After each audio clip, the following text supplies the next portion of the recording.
Bir yanda kumlar, kamyonlar, iş makineleri, bir yanda toprağın altından gözüken Roma tarih kalıntıları. Burası İzmir'in Bergama ilçesine bağlı Paşa Ilıcası'nda bulunan eski bir yerleşim yeri. Kamuoyunun bildiği adıyla söyleyelim. Agliano.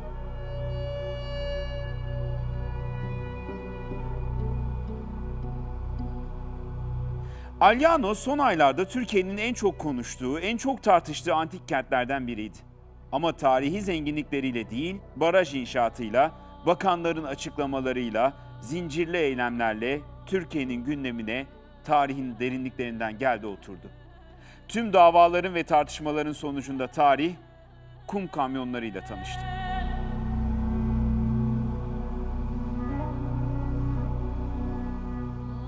Agliano 1800 yıllık tarihi bir şifa merkezi. Kimi kayıtlara göre dünyanın en eski kaplıcası. Tarih boyunca birçok hastalığın tedavi merkezi olarak kullanılan bu antik kent, 1998 yılından beri yapılan kazı çalışmalarıyla ortaya çıkarılmaya çalışılıyor. Bu eşsiz tarihi kurtarmak ve gün ışığına çıkartmak için çalışan arkeolog grubunun başındaysa Agliano'ya sadece bilgisini değil, kalbini de koyan bir arkeolog duruyor.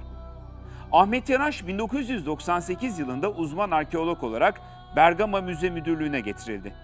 İşte Ahmet Yaraş'la Agliano'nun kaderi de tam bu noktada kesişti. 98 yılında ben Bergama Müzesi'ne müdür olarak atandım ve kucağımda buldum bu Yortanlı Baraj projesini. Ve 1 Mayıs ayıydı alana gittiğimizde, müzedeki arkadaşlarla birlikte gittik.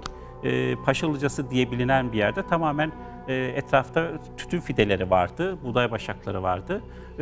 Roma Köprüsü ve Ilıca'yı gördüğümüz zaman burada daha büyük bir kompleksin olabileceğini düşündük. Ve o zaman küçük bir ekiple kazıya başladık. Tamamen amatör bir ruhla yapmıştık. Fakat o yılın sonunda orada büyük bir kompleksin varlığı ortaya çıktı.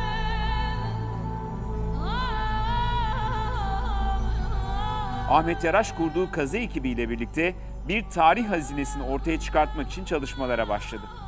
Amacı bu antik kenti dünya tarih hazinesine kazandırmaktı.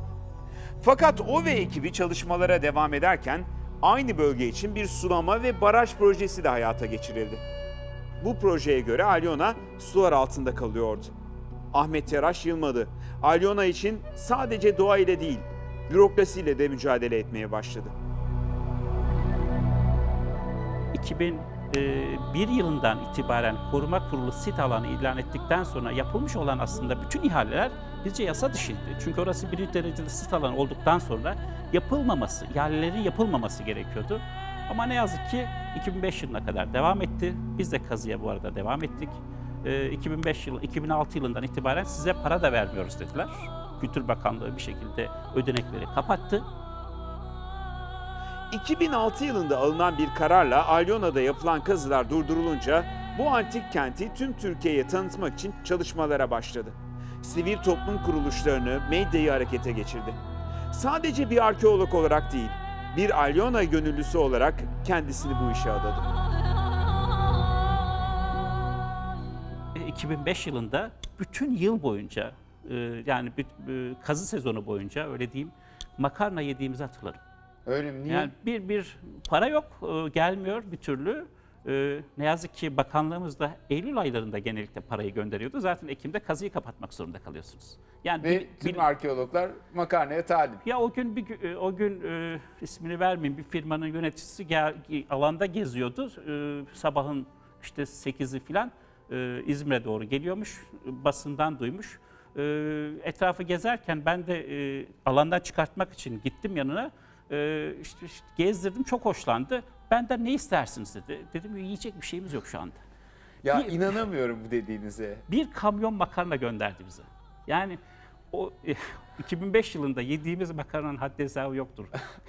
Sabah akşam makarna yemiştik. Ve tabii arttı ve bütün köylülere falan dağıtmıştık ama korkunç bir yıldı bizim için.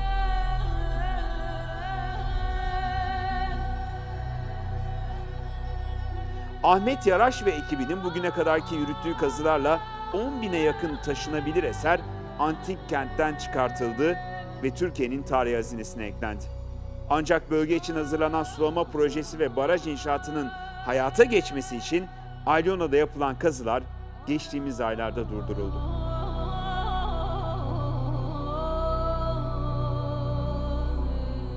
Siz o kadar açtınız, 12 yıl boyunca açtınız ve sonra damperli bir kamyon geldi ve sizin tırnaklarınızla açtığınız şeyin üzerine kumları dökmeye başladı. Ne hissettiniz? Büyük bir acı Cüneyt Bey. Yani böyle bir şeyi tarif etmek gerçekten çok zor. Kendi evladınızı kaybetmiş gibi bir duruma düşüyorsunuz. Çok trajik bir hale getirmek de istemiyorum ama biz önünde çadır kurduk. Bir hafta çadırda kaldık. Ve tam o sırada işte kamyonlar damperleriyle kum boşaltıyorlardı ve Galenos'un, büyük bir olasılıkla tıp doktoru Galenos'un ameliyatlarını yaptığı yerin üzerine boşaltıyorduk ki biz oranın sadece %20'lik kısmını kazdık. Sadece ben değil, kazı ekibindeki herkes gözyaşlarıyla izledi.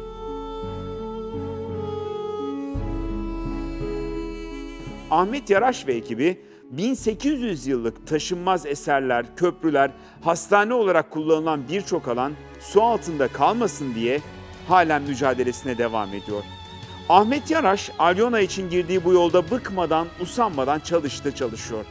Kelimenin tam anlamıyla iğne ile tarihi kazıyor. Tüm tartışmaların ortasında fark yaratılabileceğini herkese kanıtlıyor.